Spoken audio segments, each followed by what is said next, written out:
If you've ever felt like using AI tools is more frustrating than helpful, it might be because you're not using them in a way that fits you. Imagine if instead of trying to force yourself into a one size fits all approach, you could tailor your AI experience to your unique strengths and interests. If you're new to this channel, my name is John Lamb, and I've spent the last 10 years implementing technological transformations at different companies. On this channel, our focus is on how to implement AI in an organization or with your team. Now, we hear a similar story almost every day. Say you're a manager and you want your team to play around with using AI.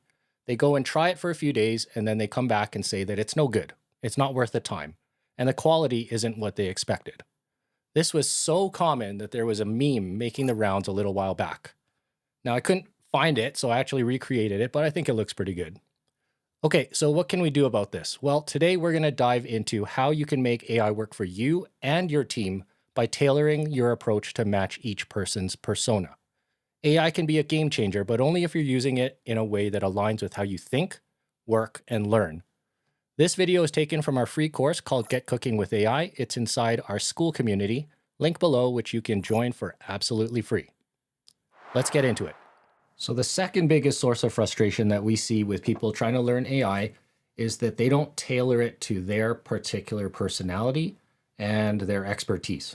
So a really natural thing is if you're a coder, you try to use AI for coding. If you're a writer, you try to use AI for writing. If you're a graphic designer, you try to use AI for that. And that really sets you up for a big problem because you have a lot of domain expertise and you probably have a pretty high standard of quality in your own mind. And so I've lost count of how many times I've talked to people that had this experience. So they're a writer, they ask AI to write something, they don't like it, and so they write off AI as, not being useful. I would say that that's looking at it from the, almost exact opposite paradigm that you need to be looking at it from. It would be more helpful for you to find something that you're not good at and use AI to get yourself up to a different level of standard. So I'll give you an example for myself. I really love making presentations. I think I'm fairly good at them. And I have a very high bar with respect to the quality of presentations that I put out.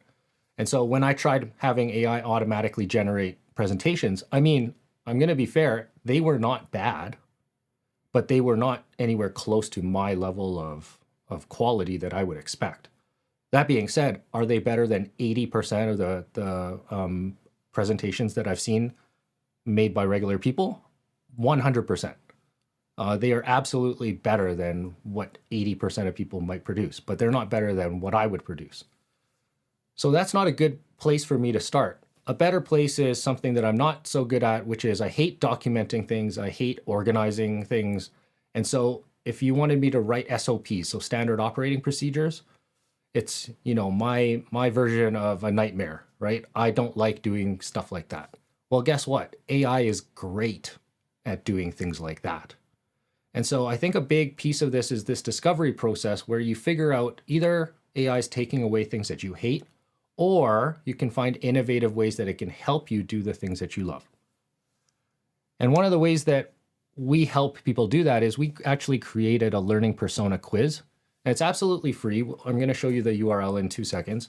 It'll also be down in the notes if we have it there. And basically the whole idea is do this quiz. You're going to be sorted into 4 different personality types. And it's going to help you understand where you should use AI, maybe where you should avoid using AI. And it's going to give you a much more pleasant and productive experience on your journey towards learning AI. So here's the link. It's assessment.collabora.ai/persona. And we're actually going to walk through it super quick. Okay, got that here. And again, the whole point, learn AI faster, more effectively, less frustration.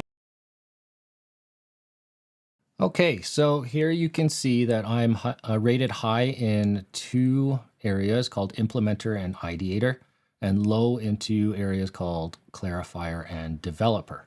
And so yeah, here we are. Because I scored high in these 2 groups, it's giving me some ideas on how that I could use AI to reinforce my strengths. It also gives me ideas on how it could mitigate my weaknesses. So around project planning, which I just mentioned, feedback mechanism, risk assessment, stuff like that. On the implementer side, implementers are good at getting things done, but might not spend so much time thinking, doing the planning that's involved with getting things done. And so, yeah, similar thing here.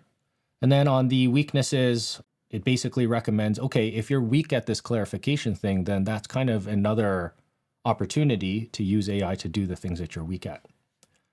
So I would encourage everybody to take this quiz. I think it's great. Like I said, it's totally free. And yeah, I'd love to get your feedback on the results as well. So hope you found that helpful. And I really hope that that helps you on your journey to learning AI with a little bit less frustration. If you liked what you saw today, then hit subscribe and like. And I hope to see you in our free Skool community, which should be in the link below.